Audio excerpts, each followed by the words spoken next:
అతని ఆచూకీ కనుక్కోవడం, అతని మీద ఒక కేసు ఉందని గుర్తించడం, ఇట్స్ రియలీ నైస్. అవన్నీ ఇన్వెస్టిగేషన్ డీటెయిల్స్ అండి, ఎవిడెన్స్ డీటెయిల్స్. అవన్నీ మనము మొన్న ఈ నూజివీడు రూరల్ పోలీస్ స్టేషన్ లిమిట్స్లో ఒక అతి పాశవికమైన ఒక క్రైమ్ జరగడం జరిగింది. ఒక 5 ఏళ్ల చిన్నారి పసిపాపని ఒక వ్యక్తి బలవంతంగా అత్యాచారం చేయడానికి ప్రయత్నించి అత్యాచారం చేశారు.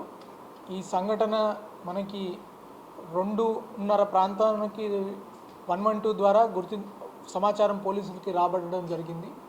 ఈ సమాచారం రాగానే 2:45 కల్లా అక్కడ మన బీట్ కానిస్టేబుల్స్ తర్వాత మన పోలీస్ సిబ్బంది చేరుకోవడం జరిగింది. వెంటనే ఆ పాపని వైద్యశాలకు తరలించి ఆమెకి కంఫర్ట్గా ఉంచి, ఆ పసిపాప కూడా సరిగ్గా ఆధారాలు చెప్పలేకపోయినా కూడా చాలా అతి తక్కువ ఆధారాలు మాత్రమే చెప్పగలుగుతుంది ఆ టైంలో. అందులో 5 ఏళ్ల పాప కాబట్టి ఆ చిన్న క్లూస్ని పట్టుకొని ఆ తెలియని ముద్దాయి ఆచూకీ కోసం వెంటనే మనము ఒక 4 స్పెషల్ ఇన్వెస్టిగేషన్ టీమ్స్ని జిల్లా వ్యాప్తంగా మంచి సిఐస్, డిఎస్పీ గారు వీళ్ళందరూ ఆధ్వర్యంలో ఏర్పాటు చేసి ముద్దాయి ఆచూకీ కోసం గాలింపు చేయడం జరిగింది. ఆ గాలింపులో భాగంగానే ముద్దాయి ఇలా ప్రయాణిస్తున్నాడని గుర్తించి దొంగతనం జరిగిన వస్తువుల్ని గుర్తించాక అతన్ని ఆచూకీ కోసం ప్రయత్నిస్తూ గుంటూరు తర్వాత ఈ పోలీసుల సహకారం కూడా తీసుకోవడం జరిగింది. రాత్రి 3:30కి మనం గుంటూరు ఎస్పీ గారికి తర్వాత పల్నాడు ఎస్పీ గారికి వీళ్ళకి కూడా కొన్ని సమాచారం ఇవ్వడంతో వాళ్ళ టీమ్స్ కూడా యాడ్ అవ్వడంతో త్వరగా మేము గుర్తించడం జరిగింది.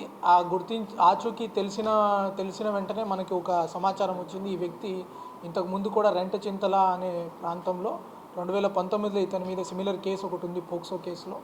ఈ ముద్దాయిని గుర్తించి ఇతనిని ఎస్టాబ్లిష్ చేసుకోవడానికి కూడా అత్యాధునికంగా మన వాళ్ళు సాంకేతిక పరిజ్ఞానాన్ని ఉపయోగించడం జరిగింది. తర్వాత చాలా ట్యాక్ట్ఫుల్గా బోత్ సైంటిఫిక్ అనాలిసిస్ ఇన్వెస్టిగేషన్ చేయడం కావచ్చు, దాంతోపాటు బేసిక్ పోలీసింగ్ విచారణ కావచ్చు, చాలామంది ఎగ్జామిన్ చేయడం కావచ్చు. ఈ 4 బృందాలతో త్వరగా అతన్ని ఆచూకీ కనుక్కోవడం ఒకటి, నెక్స్ట్ అతన్ని ట్రేస్ చేసి నిన్న సాయంత్రం అరెస్ట్ చేయడం జరిగింది.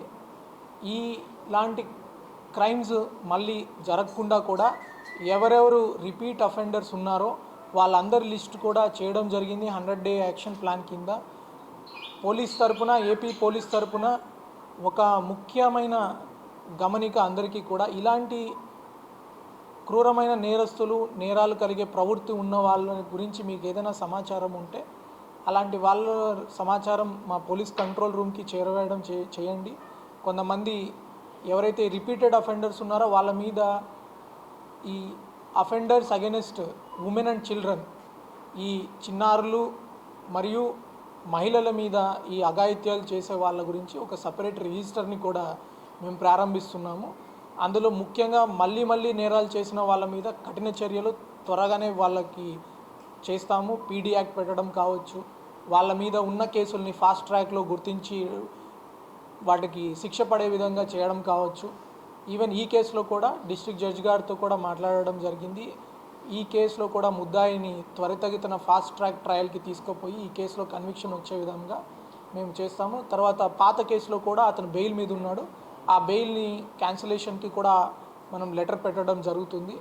ముఖ్యంగా ఇలాంటి క్రైమ్స్ని టాలరేట్ చేయడానికి AP police will not tolerate such crimes, and whoever is such an offender, we will try to get more and more ways to find out those people. We have our own means. తర్వాత ఈ investigation details కూడా మేము ఎక్కువ బయటికి ఇవ్వడం లేదు. Next ఈ investigation కానీ మన విక్టిమ్ ఐడెంటిటీని కూడా తెలియపరిచేటట్టు మీరు గ్రామాల పేర్లు కానీ తర్వాత వాళ్ళ తల్లిదండ్రుల పేర్లు కానీ వాళ్ళ ఆచూకీ ఏ రకంగా అయినా సామాజిక రుగ్మత కలిగించేటట్లు మీరు ప్రచురించడం కానీ చేయొద్దు, అది చట్టరీత్యా నేరం కూడా.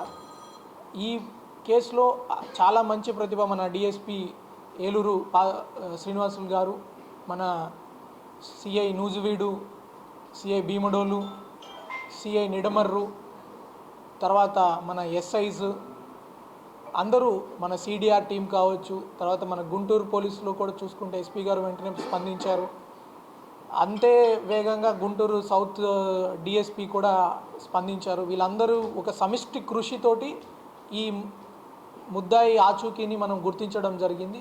Thanks to all the police force and I appreciate all the officers who have taken part in nabbing the accused so fast. Will ensure the conviction also to be Swift.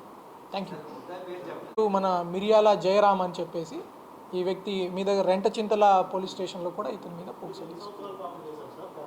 ఇతను 5 ఏళ్ల పాపం చేశారు. అంతకుముందు కూడా ఒక 7 years పాపం. ఇతనిది 34 ఏళ్ళు. 34 కదా.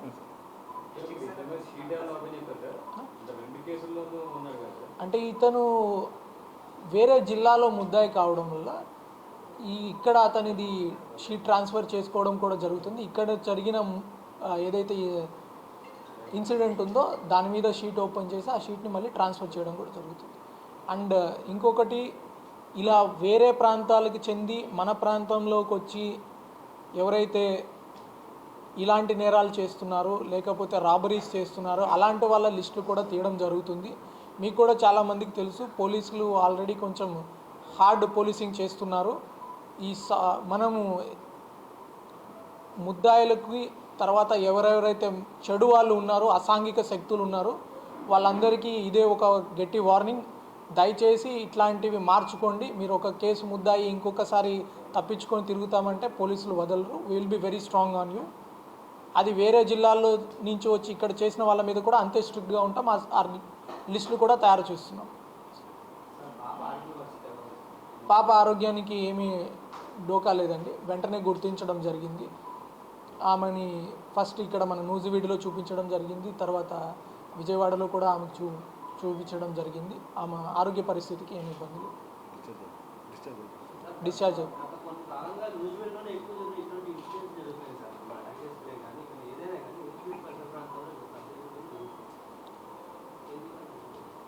ఇది నేను ఒకసారి పూర్తిగా పరిశీలిస్తాను. మనము ఈ మధ్య చేరాం కాబట్టి అనాలిసిస్ అన్నది జరుగుతుంది. అంటే ఒకటి మనకి హైవే ఉండడం కావచ్చు, జిల్లా బార్డర్ అవడం కావచ్చు, అటుపక్క తెలంగాణ నుంచి కూడా దగ్గర ఉండడం కావచ్చు. ఇదే చెప్తున్నాం కదా, ముద్దాయిలు అనే వాళ్ళు ఒక దగ్గర ఉంటూ ఇంకో దగ్గర అఫెన్స్ చేసి, ఇప్పుడు కూడా ఈ ముద్దాయిని చూస్తే వీళ్ళు లారీ క్లీనర్గా పనిచేస్తారు. ఇక్కడున్న పోలీస్కి అతని మీద అంత సమాచారం ఉండకపోవచ్చు. అతను ఎక్కడో పల్నాడు జిల్లా నుంచి వచ్చి ఇక్కడ అఫెన్స్ చేస్తున్నారు. సో అట్లాంటి వాళ్ళ మీద ప్రత్యేక శ్రద్ధ పెట్టి మనం సైంటిఫిక్గా కూడా క్రిమినల్ రికార్డ్స్ని కూడా ప్యూరిఫై చేసుకుంటూ వాళ్ళ మీద ప్రత్యేక నిఘా ఎలా పెట్టాలన్నది వర్కౌట్ చేస్తున్నాము. అది త్వరలోనే మీకు కూడా తెలుస్తాయి రిజల్ట్స్. ఆల్రెడీ ఎవరెవరు ఇట్లాంటి రిపీట్ అఫెండర్స్ ఉన్నారు, మన ప్రాంతంలో ఆపరేట్ చేస్తున్నారు, బయట నుంచి ఉండి వాళ్ళ వివరాలు కూడా సేకరించడం జరిగింది. You will start showing the actions.